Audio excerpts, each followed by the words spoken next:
So yeah, what is up guys, Ghost here, and today I got you guys all the entire evolution of the Black Ops series from Black Ops 1 to Black Ops Cold War. So we're going to be taking a look at different aspects of each Black Ops games, from the time setting, the guns, the kill streaks, the maps, the zombies, just breaking down how everything changed from the first Black Ops game to the very recent one, which is Cold War. And let me know in the comment section, what is your favorite Black Ops game out of the 5 that we've gotten? And do you think that they're going to come out with another Black Ops game? Or do you think they should just simply stop the Black Ops series and Treyarch should just create an entire new IP? Kind of like how Infinity Ward did with COD Ghost and Infinite Warfare. Should Treyarch create something else other than Black Ops? Because all we've gotten from Treyarch since 2010 is Black Ops this, you know. I mean, it's just kind of getting old, I feel like, so it would be kind of a nice change up to see something different coming from Treyarch. So I hope you guys all enjoyed the video. If you want a similar video like this but with the Modern Warfare series and even Call of Duty as a whole, let me know in the comment section, and definitely subscribe just so you don't miss out on those future videos. And if you guys want any other evolution videos, let me know what ideas you want and I'll for sure look into it and I'll take your feedback. But let's get right into the evolution of Black Ops. So of course, starting off with the original Black Ops that came out in 2010. This game took place during the 1960s, during the Cold War and Vietnam War, and I feel like the time period meshes pretty well with what you see in the game itself, from the guns, the kill streaks, the maps. It was a pretty good mix, I feel as though. You know, this game had some very good things going on with it. It's such a beloved Call of Duty. It's one of everybody's favorite Call of Duties here, and with the kill streaks starting things off, this game had some very solid kill streaks. You got some iconic kill streaks here. The highest kill streaks were the attack dogs and the gunship at just a simple 11 kill streak, and then the spy plane and the RCXD are the lowest kill streaks at 3 kill streak. And as we move on to Black Ops 2, 3, 4, and Cold War, you'll see how drastically different the kill streak costs are. It's actually nuts, because the highest kill streak being a simple 11 kill streak is nothing compared to the Swarm, which is a 19 kill streak basically, you know what I mean? So it's a very drastic change when you move on and with the other Black Ops games. But Black Ops 1 had some very solid kill streaks that matched the time era, and they were amazing. The gun variety in this game was alright, you know. I feel like this was an assault rifle heavy dominated game, with the Commando, AK-47, Galil, FAMAS being just the most overpowered guns in the entire game. Those would just outgun pretty much every gun in the game. I feel like there's lots of filler guns, especially with SMGs, that no one just ever used, you know what I mean? But aside from that, there were some pretty good guns in this game. The next up, we got the perks. So we also had pro perks in this game. This was back when COD actually was doing that entire pro perk system, where you can upgrade your perk into something more beneficial to you as a player. It just makes the perk overall way better, and I miss this entire idea and concept. The map variety in Black Ops 1 was actually pretty good, pretty damn good, to the point where a lot of these maps that you see actually did get remastered countless times. And I'm talking about Jungle and freaking Firing Range, like, and Summit too, and of course Nuketown. Like, those maps were so good and just so loved by the community that they brought them back in pretty much almost every Black Ops game. It's a Black Ops staple to see Firing Range. It's a Black Ops staple to see Nuketown. And I like how every studio has their like iconic or their fan favorite maps. Like, you know it's a Black Ops map, or you know it's a Black Ops game when it has Nuketown in it, you know? Black Ops 1 also brought in the emblem creator here, which this emblem creator was almost in every COD after this, but it did get removed for obvious reasons, you know? You know, the imagination of so many people with this emblem creator is absurd, to say the least. I'm sure you've seen some wild emblems out there in Black Ops 2, you know, but hey, this was a brand new thing in 2010. And same with the combat records. You had in-depth combat records showcasing guns, stats from the accuracy, from the times you got killed by said gun, the hit location, heat map of the weapons. It was crazy with the amount of detail that went in with these stats, the kill streaks used, your match performances. It was insanely cool, and it was very nice. And also, this game did have COD points, which was a system of in-game currency that you can buy camos with, buy attachments with, and everything. And that was a pretty new thing too as well. And of course, the last thing was zombies.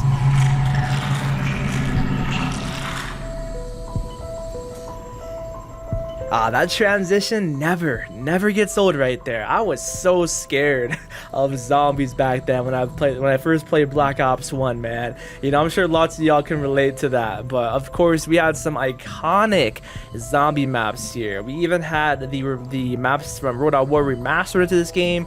We got Kino der Toten 5, Dead Ops Arcade, Ascension, Call of the Dead, Shangri-La, and a Moon. These are some amazing maps here. Some of them obviously hit or miss, but hey, you still can't deny how iconic and how much these like change the course of the story and just how many memories that we have on these maps here. Zombies was a breath of fresh air for Treyarch to bring back from World at War and just overall to bring in. It's never a Black Ops game without some good old zombies, you know. And I'm not gonna go too in depth with zombies throughout the entire video since I'm more or less of a multiplayer type of guy, and I didn't really play zombies from Black Ops 4 to Cold War, only in Black Ops 2 and 3 and BO1. So, and honestly guys, same with the campaign. I know this is gonna be shocking to you guys, but I've never really played and dwelled into the BO1 and BO2 and BO3 campaigns. I'm not gonna lie to you guys, even Cold War 2. Anyways, we're done with Black Ops. Let's go to Black Ops 2.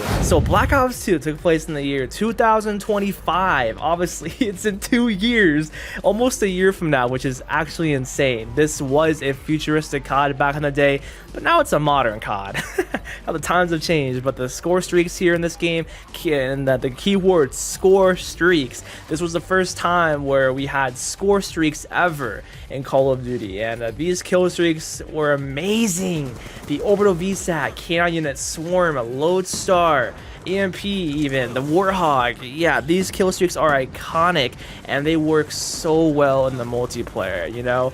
Like, I feel like COD has been lacking on kill streaks lately, especially if you compare it to Black Ops 2. It's actually nuts. The gun variety in Black Ops 2 was insanely good. Honestly, I don't really think there's a bad gun in this game. You can use just about any gun here in this game and do pretty good with it. Even some guns that might be considered trash, like the Executioner. Yeah, I think the gun is just disgustingly horrible, but it can be fun sometimes if you play the map right, and it's just one of those gimmick weapons. You know what I mean? Guns like the KSG, the DSR, the MA, the TAC-45, AN-94, so on and so forth, MSMC, MP7. Dude, there's just so many guns that everybody loves in Black Ops 2. The gun variety in this game is just perfect. And same for the maps here. I know it sounds like I'm me writing Black Ops 2, but I'm being honest. Black Ops 2 maps, Black Ops 2 guns, Black Ops 2 kill streaks, they're pretty good. If you're a hater with Black Ops 2 with any of these aspects, then hey, so be it. But I personally enjoyed a lot of aspects of Black Ops 2. I know people are gonna say, oh, this game's overrated, this and that, but hey, you can't deny this probably has some of your favorite guns and some of your favorite maps too, you know. So the DLC maps even were pretty good. They remastered a lot of the DLC maps, and they remastered a lot of the base maps like Standoff, Hijacked, and Express, and so on. So the maps and guns in this game are just timeless in my opinion. Moving on to the camos here, we actually have a camo system with different camo challenges to complete, and you do have the diamond camo. This is the first time ever in COD where we saw a camo above a gold camo, and this was very exciting back in the day, you know. And alongside with that, we got DLC camos too. This was the first time ever in COD where we had DLC of anything, except for obviously the maps. We've been had DLC maps, but I'm talking about those microtransactions from those camos to even the Peacekeeper, the very first DLC gun. Back then it was only DLC maps, but we had DLC camos and one DLC gun, and it was great. So the camos were so freaking cool in this game, man. So amazing. You know, and then next up we do got the combat record returning from Black Ops 1, but it's not as in-depth and not as detailed as BO1, but it's still pretty cool and pretty good compared to what we have nowadays, because we don't even have a combat record nowadays, you know. So I'll take this any time of the day rather than having no combat record at all whatsoever. The emblem editor did return from Black Ops 1, and it was way better. They did some pretty good changes with this, and the emblems that you saw in Black Ops 2 were insane insanely detailed. Like, there was channels back then that were dedicated to only creating emblems and showing emblem tutorials, and I'm pretty sure you guys back in the day hit up those emblem tutorial channels and watched how they did the emblem and copied it exactly, or you just simply did the copy and paste, the duplication emblem glitch, because that was a thing too. Man, everybody would just steal the coolest emblems they would see in the lobbies. Hey, I did it too, bro. Like, you would look up a tutorial on YouTube how to steal emblems on Black Ops 2, and there you go, there's the video. It's either you steal it or you make it from somebody's tutorial, you know. So man, just overall, Black Ops 2, at least from my perspective, my point of view, is a whole ass upgrade from Black Ops 1. So many different aspects that were improved, and it does still feel like a Black Ops game at the end of the day, even though it is semi-futuristic. It has the Black Ops feeling to it, you know what I mean? I'm pretty sure you can get like the whole gist of what I'm saying with the Black Ops feeling, because the Black Ops feeling of games feel different to the Modern Warfare feeling of games, you know what I mean? But that's gonna be it with the multiplayer side of things. Now let's move on to zombies. You don't really have a cool transition from multiplayer to zombies, just like I did with BO1, but you do have this pretty cool menu of the blown up Earth from the Black Ops 1 moon Easter egg here, where you see the different maps. Now that's pretty cool. That's a cool detail. Like, when you really look at it, it's just the whole entire menu. It's pretty sick. And same with the maps too. We got Transit, Nuketown, Die Rise, Mob of the Dead, Buried, Origins, and a lot of the other sub maps like Farm, Town, Bus Depot. Yeah, this game had a great selection of zombie maps and some very iconic ones. Some of them pretty hated, like Transit. You know, Transit's one of those like controversial maps that you either love or you just absolutely despise. But nothing was too crazy with Black Ops 2 Zombies in terms of gameplay, at least. It was your simple, bare bones gameplay with some new aspects with creating and building things like the turbine, or building the jet gun, or building some traps for the zombies and various zombie maps. It was a cool feature, so it definitely did have like a major upgrade in that sense with the gameplay, but it still felt familiar and not too crazy with it to, like, say, a casual player. So overall, Black Ops 2 Zombies was an upgrade, I'd say, from Black Ops 1, and definitely way better. But BO1 is still classic for what it is. You know, it's just still that OG bare bones like experience, you know, compared to BO2. But let's now go to Black Ops 3. Now, this is where the Black Ops series absolutely changed right here with the futuristic movement. So this game took place in the year 2065. Yeah, 40 years after the events of Black Ops 2. And some people didn't like this game because it had jetpacks. It had an advanced movement system with thrust jumps, and it wasn't too bad. It still felt like a Black Ops game at its core. The weapons were pretty good, but the balancing was terrible because you had some overpowered broken guns like the RPK, XMC, M14, all behind supply drops. It was so random, so it was really dumb of Treyarch, and just man, it was so stupid of them to put like very broken guns behind supply drops when those guns were obviously way better than some of the base guns, you know what I mean? So that definitely kind of broke Black Ops 3. The score streak system was brought back here, and the kill streaks were pretty solid for what they were, but they didn't hit the same compared to BO2. BO2 had a way better kill streaks. You know, the mothership was alright, but it just was sometimes laggy, and sometimes the minigun wouldn't hit the enemies. The hit detection was weird on the mothership. The GI unit was alright. Raps were definitely pretty sick.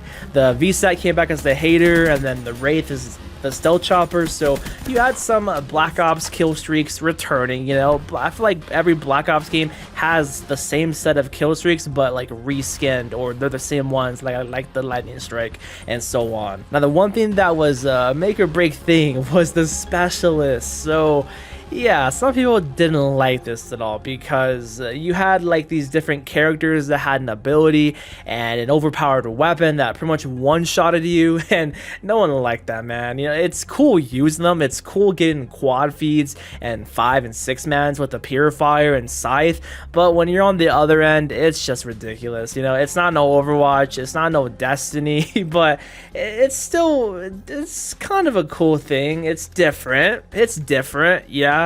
It's something new to bring and innovative for Call of Duty, at least, but does it work with COD?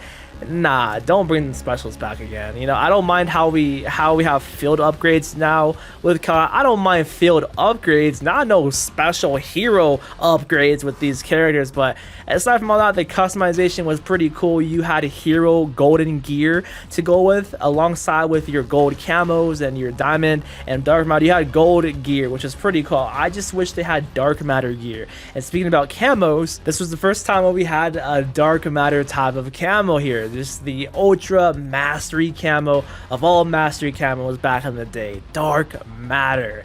This was so much fun to go for, and a pain of course, but when you actually did get dark matter, it was very satisfying. So this was a very huge W on Treyarch's end.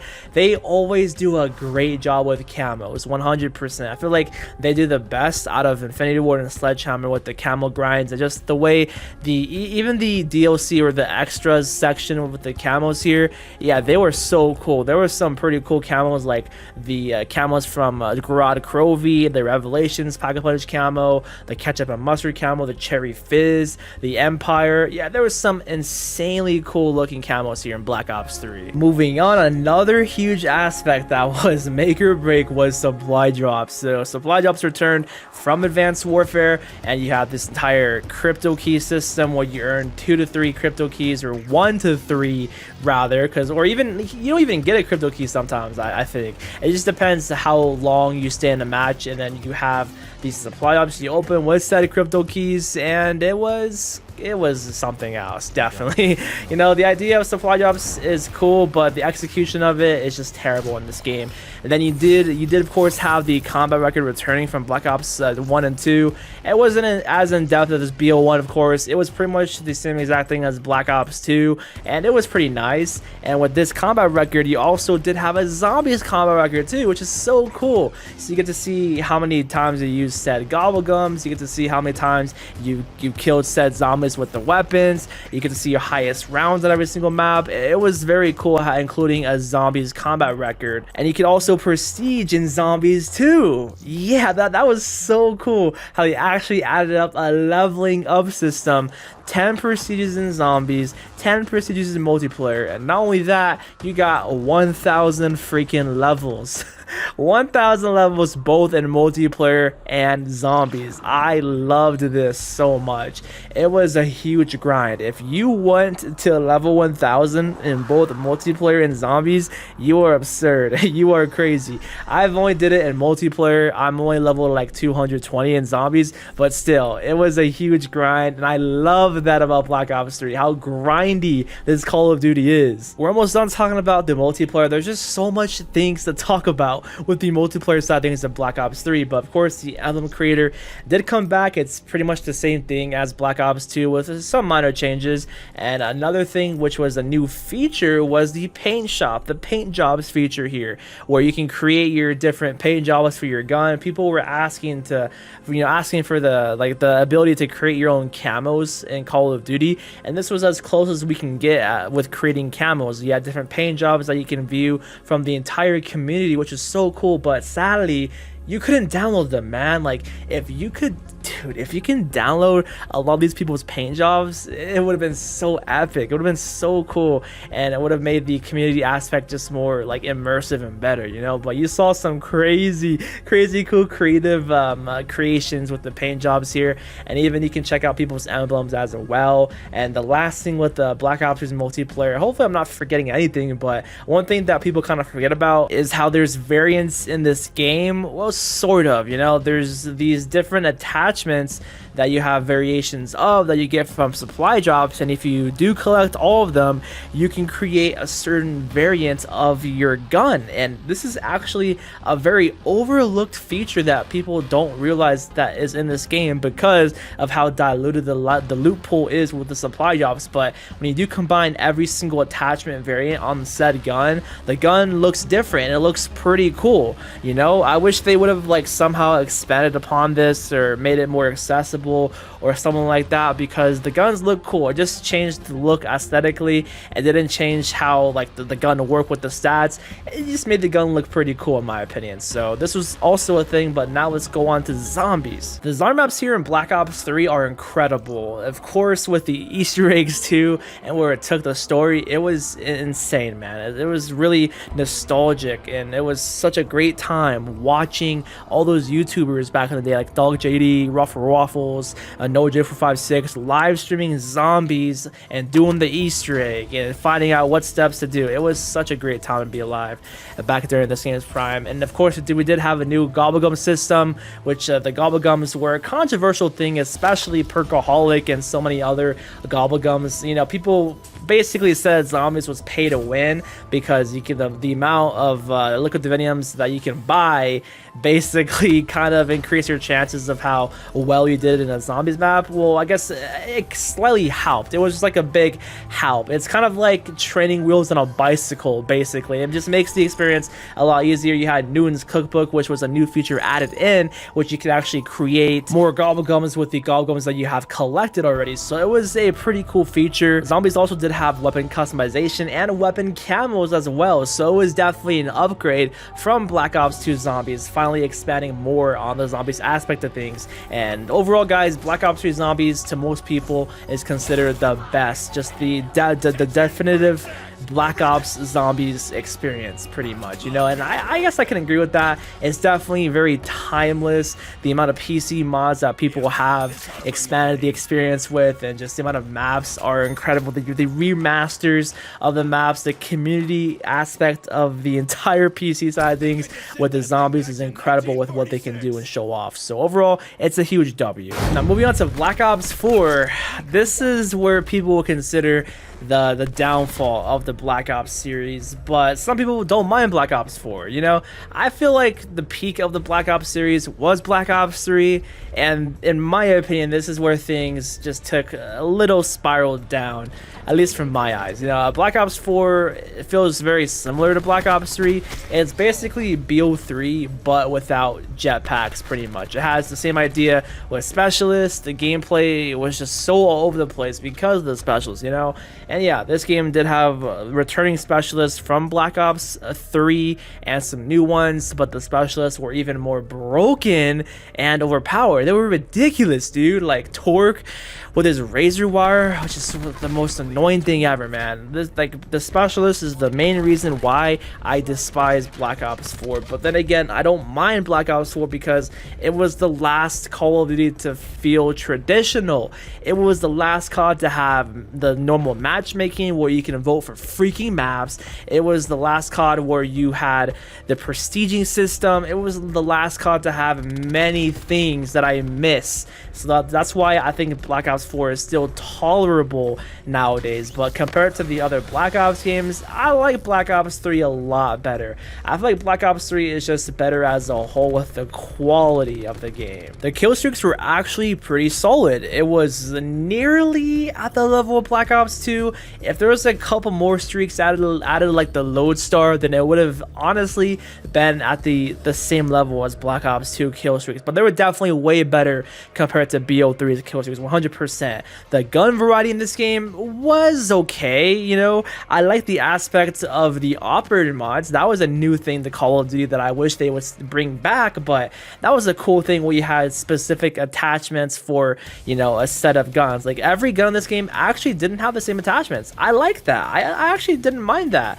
But then again, it would have been nice to put a suppressor on, say, the ICR, or a suppressor on the Rampart. You know, you couldn't put suppressor on some of the guns. You know, it kind of made the guns feel unique, you know, and I didn't mind that, and I wish Call of Duty can do that more often. But the guns in this game, they were pretty cool for what they were. They're not bad, you know. But next up, we do, of course, have the camos. Man, this is where Treyarch upped their game. Like, I feel like with every Black Ops, they just one-upped each other with the camos. BO2 camos were way better and just so cool compared to BO1. BO3 camos were honestly at the same level or just even cooler than Black Ops 2. And then Black Ops 4 camos are insane because they're reactive, you know? They have different stages. Even the freaking Dark Matter camo has different stages. Even the Diamond camo with the Rainbow Diamond. It's just actually incredible with how much they went deep with the customization of the camos. They need to keep doing this with COD. They need to keep doing this,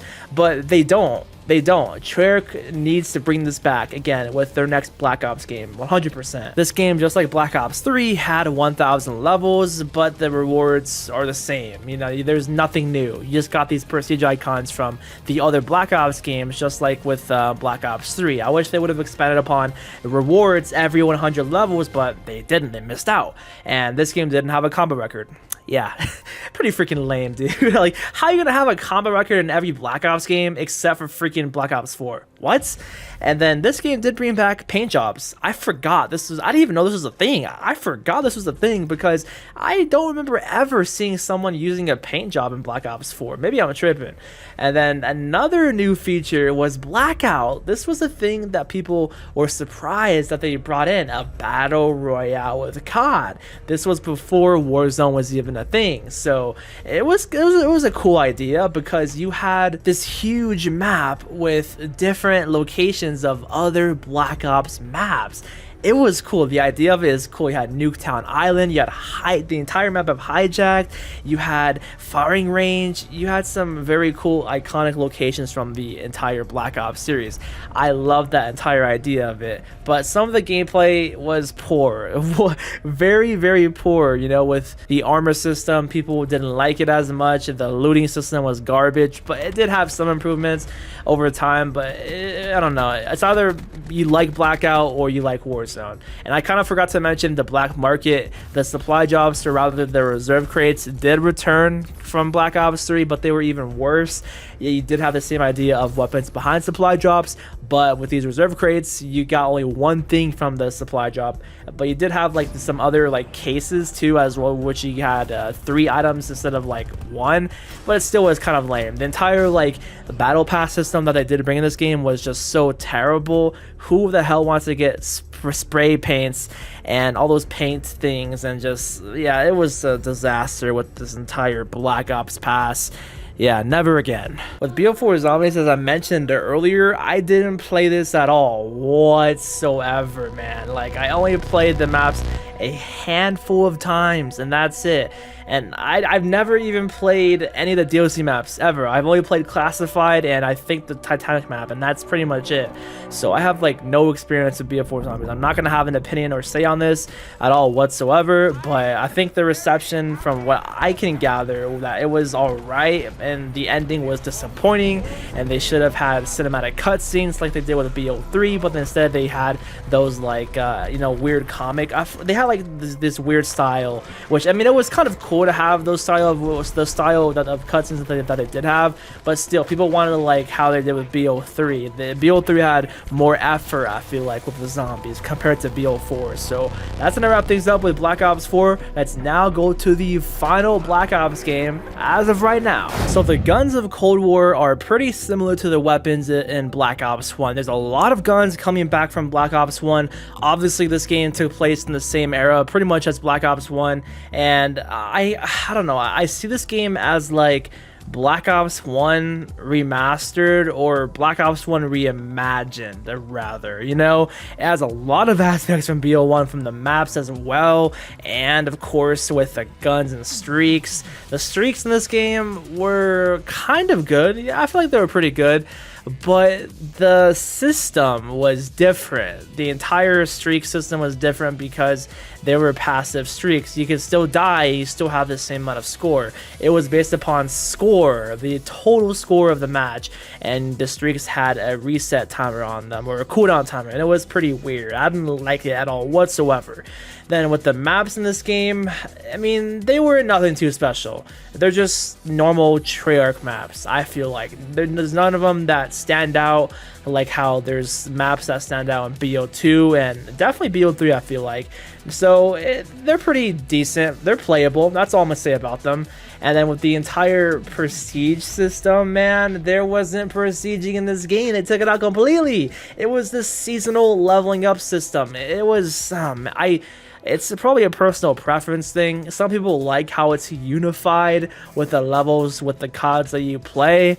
but I don't like it. I like the classic traditional prestige system where you reach level 55, then you prestige, you get a new icon, and then you level 1 again, and then you keep doing it 10 or 15 more times until you prestige master, and then you get to 1000. I don't mind that, but this system, it just didn't make leveling up fun. It didn't make the grind fun, in my opinion, because every time a new season would hit, like 3 prestiges were added. So you'd have to wait to prestige if you reach the maximum level of that season. I don't know. What do you guys think? It's probably just a personal preference thing, but I liked how they tried something new and different, but still, the rewards were nothing too crazy. Yeah, you did get some blueprints, and you of course did get these prestige icons from every COD. That surprised me, seeing every COD on this list. Now that's kind of cool. I give Treyarch that's honestly a cool thing. Even the zombie prestiges, even Infinite Warfare and Advanced Warfare's prestige icons. Some of the icons were redone and more high definition, like the MW2, MW3 ones, but the Roto War ones are still pixelated and garbage. But yeah, that's the entire like prestige system. The combat record actually is on the level of BO1. I'm not gonna lie, they actually did improve this from BO3 and BO2.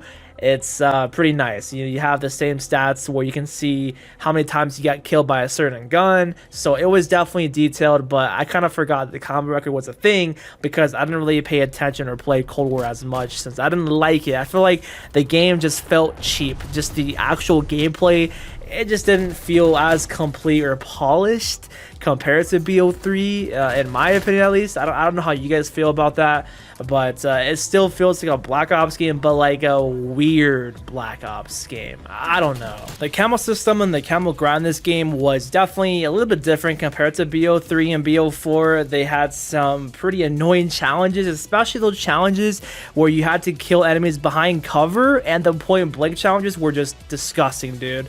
But of course you had Dark Matter Ultra, Diamond, and Gold, and also you had camo challenges for zombies as well, which is very, very nice. You can get the Dark Ether camo in Zombies, Plague Diamond, and Golden Viper. So it was great how they expanded more upon zombies with the camo grind, and I like this aspect, and I'm pretty sure a lot of the zombie players love this as well.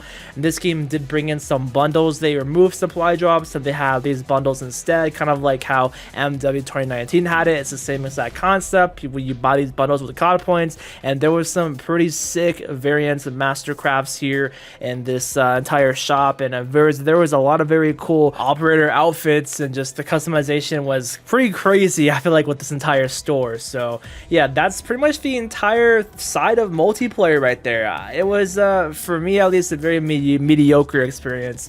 And lastly, the zombies here. I'm not gonna lie, same thing with Black Ops 4. I didn't play any of the zombie maps aside from the very first one, Die Machine.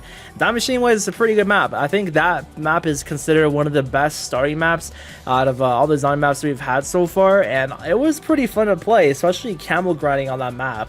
You did also have these field upgrades too in zombies, the Ring of Fire, Tesla Storm, Toxic Growth, Healing Aura. There were some pretty cool abilities that you can upgrade with those shards that you do get. I kind of, not gonna lie, forgot how Cold War zombies did work, but it was pretty fun sometimes, you know. And that's all I gotta say with the Cold War zombies side of things, since I don't really have much play with experience with it. I love the idea of actually upgrading your perks. I forgot about that, how you can have different tiers for your perks and it makes the perks even better. Yeah, I loved that aspect with it too. So yeah guys, that's the entire evolution of the Black Ops series so far. How do you think Treyarch did from the start of Black Ops 1 till now with the end of the Black Ops series? Or maybe it won't be the end, who knows, we'll see what happens. So subscribe and like if you made it to the end, and for more content like this, and peace out.